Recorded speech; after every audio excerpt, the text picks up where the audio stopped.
Hi friends, আজকে কোনো blog video নয়, আজকে হচ্ছে একটা রেসিপি শেয়ার করছি। একদম মনে করো যে সিম্পল, সেটা হচ্ছে বিয়েবাড়ির স্টাইলে সুস্বাদু তোমার হচ্ছে দই কাতলা।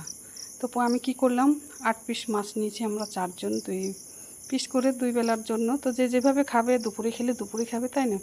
তো আমি কি কি দিয়ে মাছটাকে আমি মাখাচ্ছি, গোলমরিচ, লবণ আর হচ্ছে সামান্য হলুদ, এই দিয়ে আমি 10 মিনিটের মতো মাখিয়ে রেখে দেবো, ম্যারিনেট করে রেখে দেবো।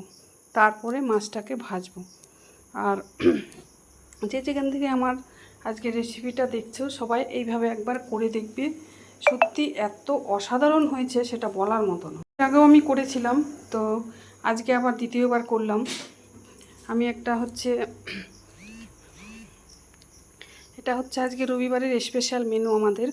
তোমার হচ্ছে আমাদের বাড়ির গার্জেন, যেটা আমাদের কর্তামশাই, আমার হাজব্যান্ড, তার খুব পছন্দ, মানে তার খুবই ইচ্ছে যে আজকে দই কাতলা করো। তা আমি বললাম ঠিক আছে, তুমি দই আনো। তারপরে নিয়ে এনে দিল। এই যে 10 মিনিট পরে আমি চলে এলাম মাছ তোমার হচ্ছে ভাজার জন্য। কড়াইতে 4 পিস আগে দিলাম, কেননা মাছটা সুন্দর করে ভাজবো সেই জন্য। তারপরে এদিকে দেখো মশলা করেছি, কাঁচা লঙ্কা, জিরে, ধনিয়া, তারপরে তোমার হচ্ছে আদা, আর আছে টমেটো, এই দিয়ে আমি একসঙ্গে পেস্ট করেছি। আর এদিকে দইটাকে আর হচ্ছে দইয়ের সঙ্গে দিয়েছি কাজু বাদাম, এগুলোকে একসঙ্গে আলাদা করে করব। তো মাছটাকে আমি উল্টিয়ে দিচ্ছি, এইভাবে করে পরপর 2বার আমি ভেজে নিচ্ছি। সত্যি এত সুস্বাদু হবে সেটা আমি নিজেও ভাবতে পারিনি, রসুন পেঁয়াজ ছাড়া। কেননা আমরা বাড়িতে রসুন পেঁয়াজ খুব কম খাই, শুধু ছেলেদের জন্য, যেটা হচ্ছে চিকেন কিংবা মটন হলে করা হয়, বাদ বাকি সময় খুবই কম করা হয়। তারপরে আমার মাছ ভাজা হয়ে গেছে, আমি ফোড়নে দিলাম গোটা গরম মশলা। দিয়ে দিতে হবে। আর মাছটা নিয়ে করলাম একদম পুরো সরষের তেলে, যেন স্বাদটা সুস্বাদু আরও ভীষণ টেস্ট হয়। তো আমি এখন মশলাটা দিয়ে দেব। আর তোমার এদিকে আমার মিক্সচারে আমার তোমার দইটা সুন্দর করে একদম ম্যারিনেট করে নিয়েছি। এখন আমি মশলা দিয়ে দিচ্ছি, মশলা দিয়ে এইভাবে ভেজে নেব। তেল ছেড়ে দিবে, তারপরে আমি দইটাকে দিব। দইটা দিয়ে একটু লো মিডিয়াম টু আঁচে রাখতে হবে, কেননা দইটা ফেটে যেতে পারে, সেই জন্য। আর নেড়ে নেড়ে দিতে হবে। আর যেহেতু আমি তেলের উপরে মশলাটা দিয়েছি, প্রচুর তেল ছিটছিল, তার জন্য আমি লবণ দিয়ে দিলাম, সামান্য হলুদ দিয়ে দিলাম। পরিমাণ মতো লবণ হলুদ দেওয়া হয়ে গেল। তো তোমরা এভাবে অবশ্যই একবার ট্রাই করবে, রসুন পেঁয়াজ ছাড়া দই কাতলা এতটা সুস্বাদু সেটা আমি বলে বোঝাতে পারছি না। আমি তো ভাবছিলাম যে রসুন পেঁয়াজ ছাড়া করছি, খেতে পারবো কি না, করি তো। আর তোমার একটু চিনি দিতে হবে, যেহেতু টক দই, নাইলে পরিমাণে যদি দইটা বেশি হয়ে যায় তাহলে তোমার রেসিপিটা টক হতে পারে। সবাই পছন্দ করে না, যে যেভাবে চিনিটা খাও সে সেভাবেই খাবে, ঠিক আছে? তো লবণ হলুদ পরিমাণ মতো দেওয়া হলো, তোমরা দেখতেই পেলে। এই দেখো তেল ছেড়ে দিয়েছে, আমার মশলা কষানো হয়ে গেছে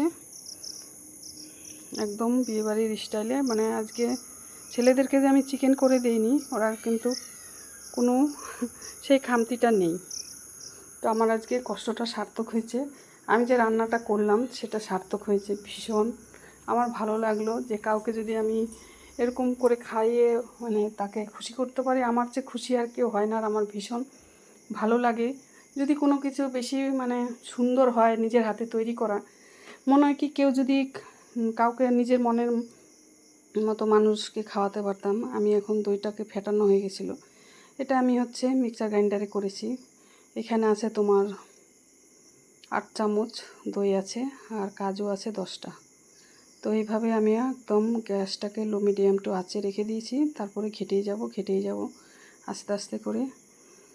এটাও একদম তেল তেল হয়ে উঠবে। তারপরে আমি সামান্য একটু জল দিয়ে নেড়ে চেড়ে দেব, বুঝলে? বেশি জল লাগে না, আর যে যেমন গ্রেভি খাবে সে সেভাবে করবে, কেননা অত ঝোল করলে এটা টেস্টটা আসবে না।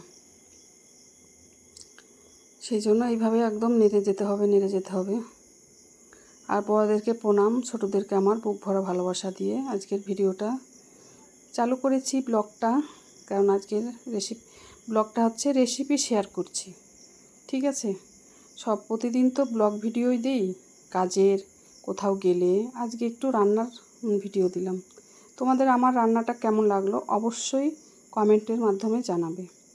আর সবাই স্কিপ না করে অ্যাড সহ ভিডিওটা দেখবে। যারা যারা দেখবে তাদেরকে আমি অবশ্যই ভালোবাসা দেব, বুঝলে। এভাবে আমি নেড়ে যাচ্ছি। 2 দিন ছিলাম না, সেই জন্য ভিডিও করতে পারিনি, ব্যস্ততার মধ্যে গিয়েছিলাম বাবার বাড়ি। আর কোথাও গেলে পরে একা সংসার, বুঝতেই পারছো যে বাড়িতে এসে কতটা ছড়িয়ে ছিটিয়ে থাকে, সেগুলোকে আবার কমপ্লিট করতে হয়।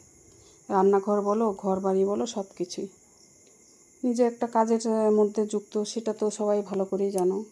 আর আমি অত কিছু গুছিয়ে রাখতে পারি না, এত কাজের মধ্যে আমার আর তখন হয় না। এখন আমি এই যে এই প্লেটের মধ্যে একটু জল দিয়ে দিলাম সামান্য, তোমার হচ্ছে ওই দইয়ের বাটি ধুয়ে, যেটা মিক্সচারের বাটি সেটা। তারপরে এইভাবে হচ্ছে একটু ফুটে উঠবে, একদম সময় লাগে না, 10 মিনিটে বিয়েবাড়ির স্টাইলে দই কাতলা। ভীষণ টেস্ট হয়েছে, অসাধারণ। যারা রসুন পেঁয়াজ খায় না তারা অবশ্যই এইভাবে ট্রাই করবে, খেয়ে দেখবে, তাহলে বুঝতে পারবে। একবার হলেও ট্রাই করবে। আর আমার রেসিপিটা আজকে কেমন হলো সবাই অবশ্যই জানাবে। সুন্দর একটা লাইক আর একটা কমেন্ট, পারলে শেয়ার করে দিবে। দেখো কত সুন্দর কালার হয়ে এসেছে। আসলে এই টাইমটা আমি এক হাত দিয়ে ক্যামেরা করছিলাম, ওই যে ধরতে একটু অসুবিধা হচ্ছিল। তারপরে একটু গরম মশলা দিতে গেলাম, আমি ভেবেছি যে আছে। গতকালকে কর্তামশাই আমি ছিলাম না, রান্না করেছে, গরম মশলা শেষ করে দিয়েছে। যাই হোক, ওটা গরম মশলা দেওয়া ছিল বলে আমার একটুও টেস্টটা অন্যরকম হয়নি। আমি নামানোর আগে একটু চিনি দিয়েছি, সেটা হয়তো দেখানো হয়নি। কেননা চিনিটা দিলে পরে ওই যে টক টক ভাবটা থাকে না, আর ভীষণ টেস্ট একদম কভার করেছে, সেটা বলার মতো নয়। যদি কাউকে আমি খাওয়াতে পারতাম আজকের আমার এই রেসিপিটা, তাহলে তোমরা বলতে, বুঝলে। এই যেরকম গ্রেভি করেছি কি না, একদমই ঘন, তারপরেও আরও ঘন হয়ে গেছে, কিন্তু খেতে ভীষণ সুস্বাদু হয়েছে। আমি যে নিজে হাতে করেছি আমি ভাবতেই পারছি না সেটা আমি করেছি। আর কিছু দেখবে রান্না যদি সুন্দর হয় কিংবা কোনো কিছু হাতের তৈরি, সেটা কাউকে খাওয়াতে পারলে বেশি ভালো লাগে। একা একা খেতে কিন্তু একদমই ভালো লাগে না। আজকে হচ্ছে আজকের রেসিপিটা আমার কর্তামশাইয়ের ইচ্ছেতেই হলো। আর বেশি কিছু না বলে আজকের মতো এখানেই রাখছি। সবাই ভালো থেকো, সুস্থ থেকো, টাটা।